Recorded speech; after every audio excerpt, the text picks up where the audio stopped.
Ladybug, o filme, será analisado pelo tio Mazinho, porque você está na Hakinai?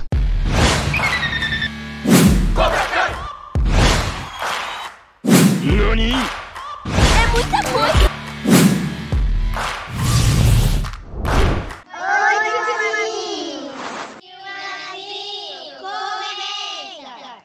Agora é a hora do tio Mazinho! Aí teve um tempo atrás, o pessoal chegou aí pra mim falando desse Euronime que tava fazendo sucesso, que era muito legal, tinha umas ideias muito boas. E pra quem não sabe, Euronime é um desenho animado europeu, geralmente é francês ou italiano, inspirado em desenhos japoneses. Um exemplo que eu penso agora são Três Espinhas Demais, o Martin Mister e a Tara Duncan. Só que a Tara Duncan acho que não chegou a passar no Brasil. E o Martin Mister não tenho certeza o pessoal vai se lembrar daquele desenho. Mesmo assim, acho que entendeu o que eu quis dizer só da referência das Três Espinhas Demais, que todo mundo conhece, desenho maravilhoso. E foi aí que eu entrei em contato com o desenho da Coccinella, ou melhor, da Ladybug, que eu não sei porque eles não chamam de Coccinella, né? Que é Joaninha em francês, assim como Ladybug é Joaninha em inglês. Mas, bom, sonoramente na música, pelo menos o Ladybug ficou muito bom. Aí eu fui dar uma olhada e para começar, a personagem principal, né, que leva o nome da história, a Marinette, a Ladybug, ela é completamente fora da caixa. Ela é geralmente usada, a gente vê esse tipo de personagem geralmente como personagem terciário, alívio cômico. Ela é uma menina completamente stalker, desequilibrada, obcecada pelo menino que ela é apaixonada, coisa que acho que eu nunca vi em nenhuma produção americana. Algumas produções japonesas nós temos a menininha apaixonada, mas não dessa maneira completamente ocidental, a ponto de beirar a criminalidade, a maneira como ela persegue o sujeito. Sem falar que ela é boazinha até que chegar na parte dos ciúmes, que nas primeiras introduções dela com as entre aspas, possíveis rivais, ela é a menina mais tóxica, ciumenta e maluca possível. Já o menino que ela gosta, o Adrian, ele já tá bem próximo do estereótipo do herói de anime mangá japonês. E ao mesmo tempo ele se encaixa no padrão clássico do super-herói tímido, que quando se transforma em super-herói, ele libera toda a sua frustração, toda a sua energia, e então ele se transforma num amante latino e age completamente o oposto do que ele age no seu dia a dia, na sua vida tímida e reprimida. E para quem gosta dos triângulos amorosos, o desenho já começa montando um quadrado amoroso. A Marinette é a Ladybug e ela é apaixonada pelo Adrian, que é o seu parceiro Cat Noir. Só que o Cat Noir é apaixonado pela Ladybug e não pela Marionette. E a Marionette, eu tô chamando a Marinette de Marionette. E a Marinette é apaixonada pelo Adrian, mas ela não curte o Cat Noir exatamente porque ele age o oposto do Adrian. E para piorar, o Cat Noir é o Adrian de verdade, agindo da maneira que ele sempre quis agir. O chove não molha entre protagonistas de desenho, série de TV, é até comum, né? Mas na Ladybug atingiu proporções homéricas, que por um monte de problemas de produção e coisa e tal, a série sofreu um monte de atrasos, coisa e tal. Do primeiro episódio que começa o romance até finalmente sair o episódio que eles se beijam, acho que levou uns 8 anos. Isso daí é mais do que qualquer outra série já se viu na vida, né?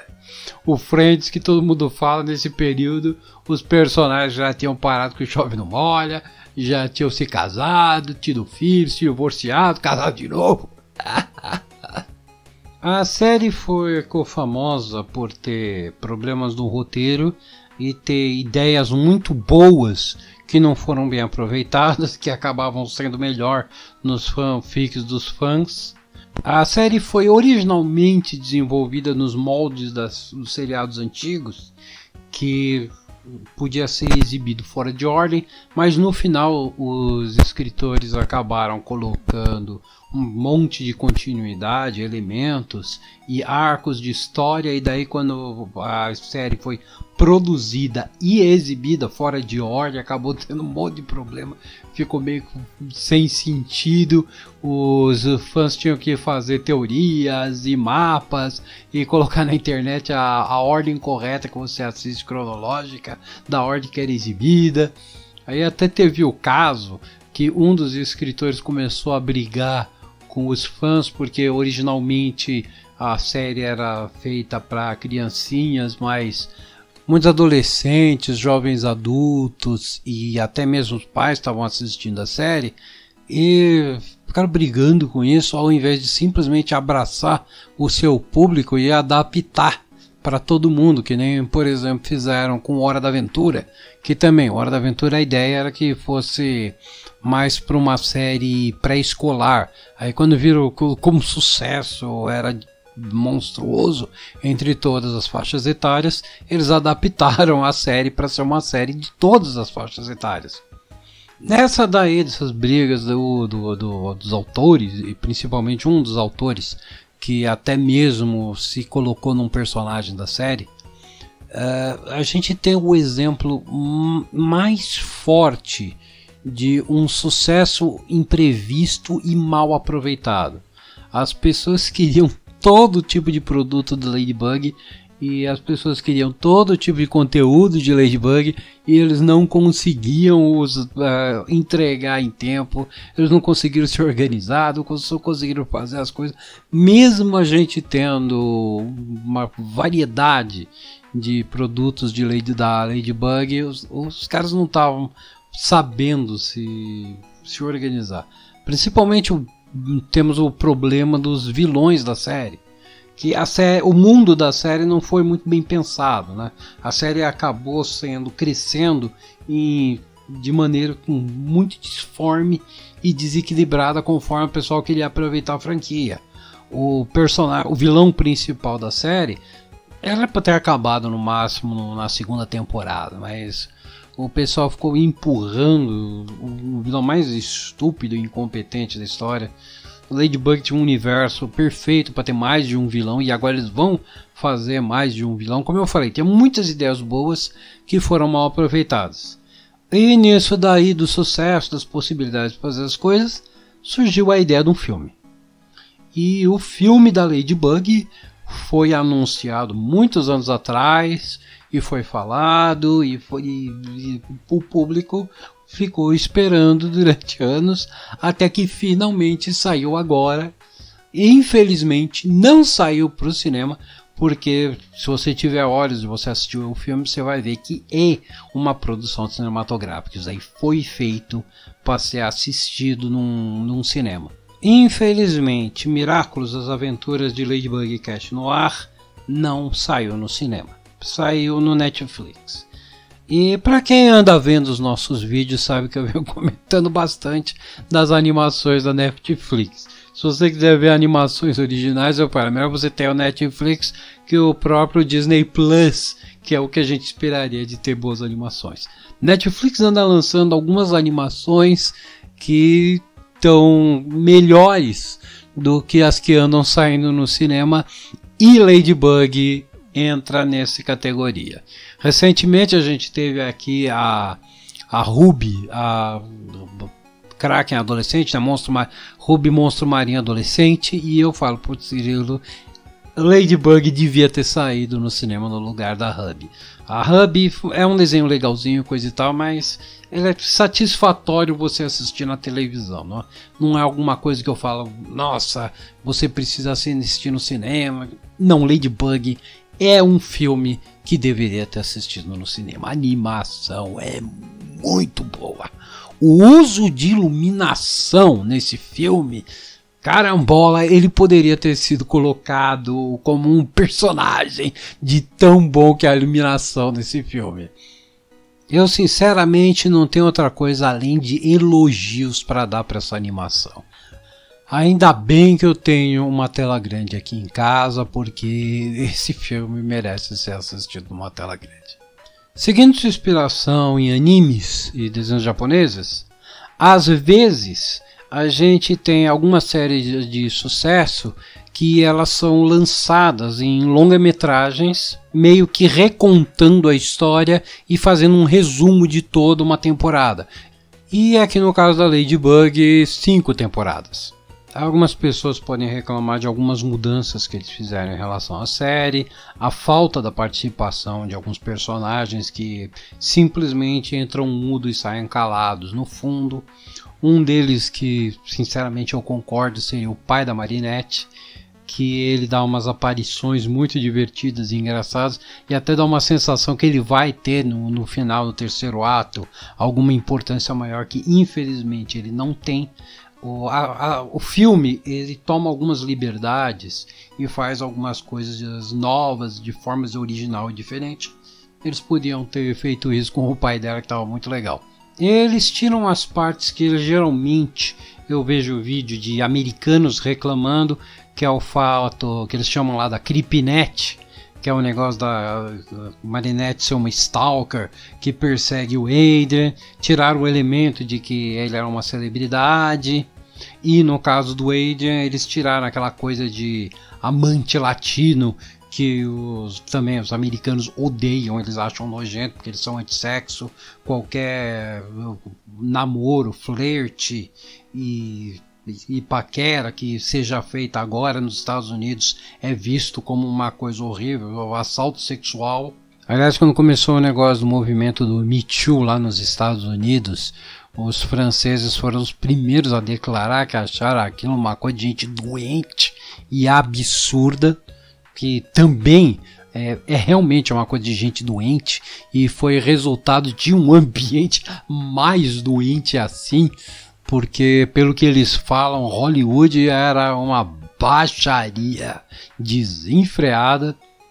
E combinando com o puritanismo americano, o pessoal atingiu uma atitude meio que doente em relação a relacionamentos. Tanto que eu digo que esse é um dos grandes fatores do sucesso do Ladybug. Por quê? Por incrível que pareça, desde 2019... já faz 5 anos, Hollywood parou completamente de fazer romances. A última grande comédia americana que saiu foi o Podres de Ricos, e isso em 2018. Atualmente, nos últimos anos, qualquer pessoa que queira ver comédia romântica tem que assistir os coreanos. Então, o Miraculous Ladybug e Cat Noir, ele não é só o único romance que a gente vê em desenhos animados ocidentais. Ele tem sido o único romance que a gente tem visto do Ocidente, ponto. Claro, ainda existem comédias românticas sendo feitas na Europa e outros países, coisa e tal, mas vamos falar a verdade. Nós, aqui no Brasil, ainda somos muito dependentes da mídia americana, né? Graças a Deus nós temos algumas alternativas assim, mas ainda está começando a pegar a popularidade, né? Não está do jeito que deveria, que eu considero que a mídia coreana, indiana, do francês, do espanhol, ela devia ser tão importante, tão acessível e tão respeitada quanto a mídia americana. A gente ainda está muito num negocinho de pagar pau para os americanos. A gente tem que abraçar o mundo todo da mesma maneira, incluindo nós mesmos. O brasileiro tem muito preconceito contra material brasileiro, muito triste. Principalmente porque o Brasil tem se tornado o terceiro maior produção de animação infantil do mundo. Tem o Japão, tem o Canadá e agora tem o Brasil. Nós vamos produzindo muita animação, a gente devia dar mais amor para isso. Agora, continuando ao maravilhoso filme do Cat Noir. Apesar dele ser, como falei, um compilado da série, o filme funciona muito bem como sendo chamado standalone, né? Funcionando sozinho. Se você não sabe nada sobre Miraculous, nunca viu a série, você pode assistir esse filme e o filme vai funcionar muito bem. Diferente do que acontece geralmente com esses filmes japoneses, né? Lá, os animes, geralmente, quando fazem esses compilados, eles esperam que você já tenha assistido.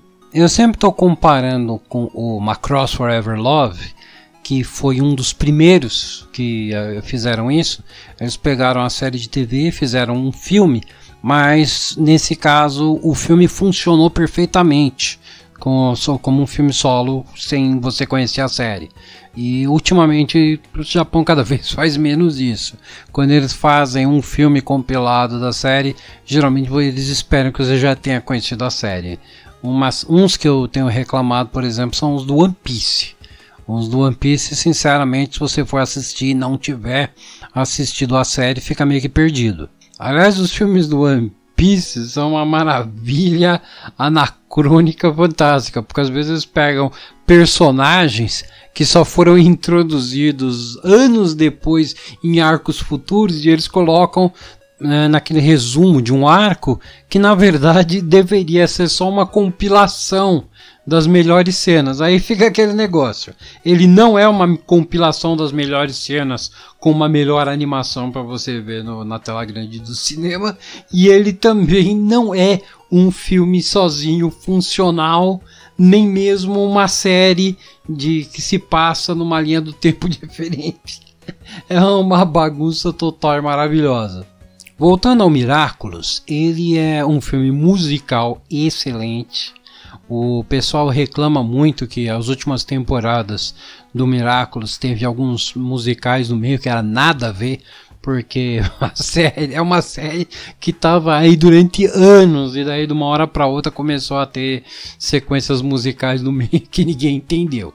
Mas já isso a gente não pode reclamar no filme. O filme ele é musical, ele mantém o tom, ele remete aos musicais clássicos de Hollywood de uma forma que eu não vi em nenhum outro lugar. Desde os anos 90, os americanos eles vêm tentando fazer filmes que remetem aos grandes musicais de Hollywood e eles sempre falham. Geralmente porque acredito que seja porque as pessoas que trabalham nesses filmes, eles vêm da Broadway e eles trazem muita influência da Broadway. Então até a gente pode ver lá na Pequena Sereia e também de outras companhias como a Ana e o Rei, que estavam querendo trazer os grandes musicais de volta, eles sempre tropeçavam na Broadway e eles acabavam puxando mais para Broadway do que para os musicais antigos, e é incrível como a Ladybug conseguiu fazer isso, que as sequências musicais do filme, elas, bom, tem duas, a gente tem algumas sequências meio que Broadway, que nós estamos tendo a história meio que para ter aquele espetáculo musical. Enquanto os filmes dos anos 50, 60, da Era de Ouro de Hollywood, eles organicamente continuavam a história. Eu faço a comparação com o Gotta Dance do Cantando na Chuva. Meu Deus, estou colocando referência muito velha, vocês não devem nem saber do que eu estou falando, mas continuando. O musical, ele entrava no filme organicamente como parte do filme. A música funcionava como um diálogo levando a história. Diferente dos musicais da Broadway e dos musicais dos desenhos animados americanos que a gente tem visto. E eu acredito que seja pelo fato que esse filme foi feito por franceses que não são da Broadway, não tem experiência na Broadway, porque lá nos Estados Unidos todo mundo que trabalha com musical no filme é gente que no dia a dia trabalha na Broadway. Hollywood não faz tanto musical assim. Como eles não são gente da Broadway, não tem aquela experiência da Broadway, aquela influência da Broadway, eles foram mais no clássico dos anos 50 e 60 de Hollywood, na Era de Ouro, e o filme tem essa sensação. Ele não para o filme para ter um espetáculo musical. A música continua organicamente. fazendo parte. A coisa mais próxima que a gente teria disso seria, por exemplo, filmes como O Encanto, que a gente tem o Não Se Fala do Bruno, que é uma música diálogo que conta uma coisa da história, entra organicamente, e ele tem uma transição muito interessante de que é uma mistura do clássico da Broadway, onde a música entra como um diálogo. Ele tem... Não, eu falei clássico da Broadway, eu quero dizer o clássico de Hollywood. Ele tem o espetáculo da Broadway, das danças, coisa e tal, e ele aproveita o fato de ser uma animação e apresenta os efeitos que só podem ser feitos em uma animação, fazendo uma coisa maravilhosa. Mas mesmo assim, o que importa é que Ladybug fez um negócio que os próprios americanos vêm tentando fazer há décadas e não conseguiram. Eles fizeram um musical que funciona como os musicais da Broadway. Eu consigo ver o Ladybug sendo inventado, sendo criado nos anos 50, nos anos 60, e isso daí é um feito marcante e que tem que ser reconhecido. E as músicas, meu Deus do céu, essas músicas são muito boas. Outro motivo, assistir esse filme só pelas músicas já valiam a pena. Aliás, um dos grandes motivos pelo qual eu demorei para entregar esse review é que eu andei vendo todas as versões dele.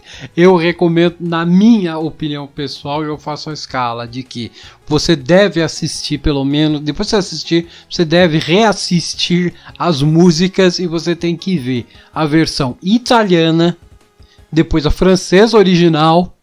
Em terceiro lugar, de qualidade, a brasileira está muito boa também. Italiano, francês e brasileiro são os melhores. Outra coisa que eu recomendo por curiosidade é você assistir a dublagem portuguesa, que também está disponível na Netflix. Os portugueses reclamam de coisas dubladas, mas às vezes eles fazem dublagens muito boas e eu recomendo.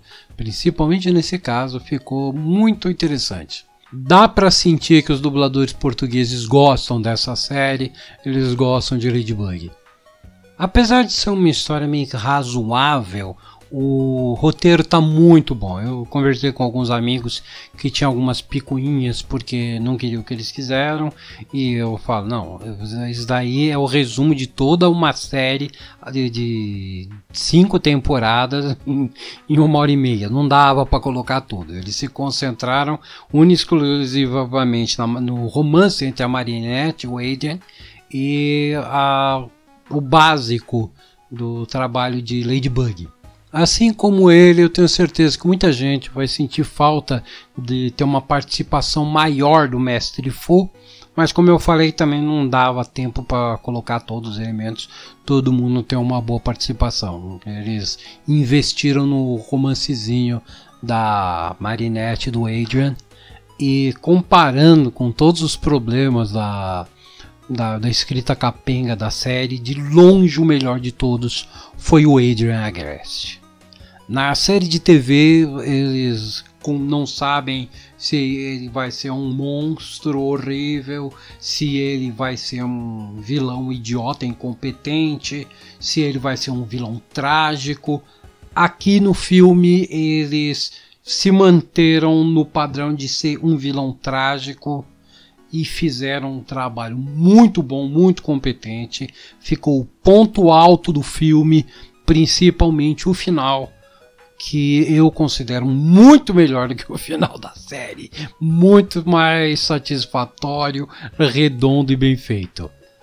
Eu posso dizer de boca cheia que esse filme é a melhor animação já feita na França e uma das melhores animações europeias já feitas, porque eu sou uma autoridade no assunto. Além de animador e estudioso de animação, eu assisti e analisei todas as animações de longa-metragem feitas na Europa, e as francesas particularmente são as que eu mais gosto. E sem dúvida alguma o filme da Ladybug devia ter sido lançado no cinema. Se fosse, eu diria que é um filme que merece ser assistido no cinema, e definitivamente é um filme que merece ser assistido. Se você gosta da Ladybug, eu não vou falar nada, que é claro que você vai assistir esse filme. Se você gosta de animação, esse filme tem que ser assistido. Se você gosta de romance, também eu recomendo. Como comédia romântica, também é muito divertido. Como eu não sou um snob que fica colocando avanços tecnológicos, originalidade, novidade como pontos importantes para um filme, eu não considero nada disso ponto importante para um filme, porque isso daí são coisas que só tem valor quando você assiste pela primeira vez. E isso daí, desde a época que eu assisti o Matrix, eu tenho problema com isso, porque como eu já era um otaku, fã de anime naquela época, quando apareceu as novidades do Matrix, que deixou todo mundo de queixo caído, a absoluta maioria delas, eu olhei e falei, eu já vi isso em desenho japonês e filme chinês, então pra mim já... sim, o filme é maravilhoso, mas não é original pra mim. Esse é um fator que muitos críticos usam para dar nota máxima, e eu considero uma coisa mais emocional e pessoal e que desvaloriza o fator de nota máxima para mim. Se eu fosse ver por coisas emocionais e particulares, Ladybug fez um negócio que eu estou esperando desde o filme do Homem-Aranha que eu assisti pela primeira vez lá para 2000, quando eu era criancinha, que é um clipe deles enfrentando vários vilões. Quando eu assisti o primeiro filme do Homem-Aranha, eu falei, pô, deveria colocar um clipe dele enfrentando os vilõezinhos de classe C e D, que não são muito conhecidos e que a gente sabe que nunca vão aparecer num filme. Principalmente para não dar a sensação de que o Duende Verde era o único vilão que eles enfrentavam. Infelizmente, nesse caso, e apesar do Ladybug ter um clipe onde mostra a passagem do tempo, eles ficando famosos, enfrentando vários vilões, esses vilões eles seguem aquele padrão Tokusatsu, Power Ranger, que na verdade eles são monstros sendo enviados pelo vilão final. Mas realmente eu acho que deveriam fazer um filme de super-herói e colocar, como eu disse, essa passagem do tempo, onde o herói enfrenta vilõezinhos menores que nunca são considerados importantes o suficiente para aparecer num filme, como eu disse, para tirar aquela sensação que eles só enfrentam um único cara, só existe um herói, um super-herói, um super-vilão no mundo. Até falo, quando eu for fazer o meu filme de super-herói, eu vou colocar isso, sem dúvida nenhuma. Bom, eu dou para Ladybug a nota máxima, que é: você deve assistir. Se tivesse no cinema, devia ter assistido no cinema. Não tá no cinema, vai lá. É um filme ótimo para quem gosta de romance, para quem gosta de animação. Eu não vou falar nada dos fãs da Ladybug, que obviamente eles vão dar o jeito de assistir. Das animações que eu assisti esse ano, foi uma das melhores. Eu sinceramente estou em dúvida se eu coloco a Ladybug acima do Elementos, porque apesar do Elementos indiscutivelmente ter tido uma animação melhor, Ladybug tem uma história melhor, tem uma direção de arte que eu fico sinceramente aqui em cima do muro pendendo para Ladybug, as montagens de cena, os cenários, a iluminação. Eu achei melhor do que o do Elementos, apesar do Elementos ser uma maravilha tecnológica melhor. A composição como filme é melhor. E não preciso nem falar as músicas. Tecnicamente eu fico na dúvida, mas na experiência eu acho que o Ladybug foi uma experiência muito mais agradável, gostei mais do Ladybug, mas eu fico meio que suspeito porque eu já assisti a série, já gostava antes e acredito que possa ter um grande fator emocional aí, que mesmo que seja uma gotinha, influencia bastante. Então, para terminar, eu digo que Miraculous, Ladybug e Cat Noir é um filme muito bom, uma animação excelente e, na minha opinião pessoal, é um filme imperdível. Vão lá assistir.